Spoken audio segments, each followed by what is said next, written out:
नमस्कार मंडळी, श्री स्वामी समर्थ. 25 जानेवारी 2026 रोजी रथसप्तमी साजरी होत आहे. माघ शुद्ध सप्तमीला सूर्यदेवाचा जन्म झाला अशी धार्मिक मान्यता आहे. या दिवशी सूर्याची उपासना केल्याने आरोग्य, आयुष्य आणि समृद्धी लाभते. मात्र रथसप्तमीच्या पूजेत आणि या दिवशी कपडे परिधान करताना रंगांची निवड अत्यंत महत्त्वाची असते.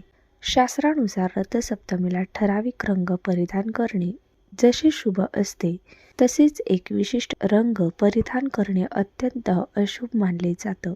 रथसप्तमीला काळा रंग का टाळावा? सूर्य आणि शनी यांच्यातील वैचारिक मतभेद.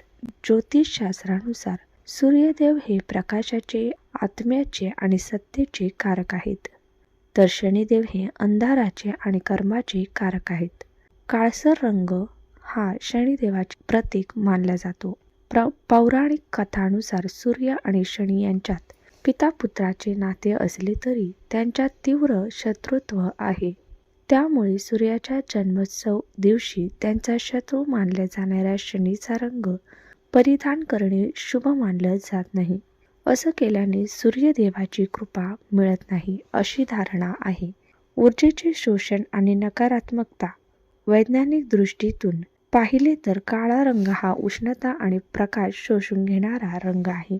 रथसप्तमीपासून सूर्याचे उत्तरायण अधिक प्रखर होऊ लागते आणि उन्हाची तीव्रता वाढते. सूर्यपूजेच्या वेळी काळे कपडे घातल्याने शरीरात उष्णता अधिक शोषली जाते, ज्यामुळे अस्वच्छता जाणू लागते. आध्यात्मिकदृष्ट्या काळा रंग हा तामसिक वृत्ती आणि नकारात्मक ऊर्जेचे प्रतीक मानला जातो, तर सूर्य हा सात्विक ऊर्जेचा स्रोत आहे. रथसप्तमीच्या दिवशी काही महत्त्वाचे नियम. लाल आणि पिवळ्या रंगाचे महत्त्व. सूर्यदेवाला लाल, केशरी आणि पिवळा रंग हे अत्यंत प्रिय आहेत.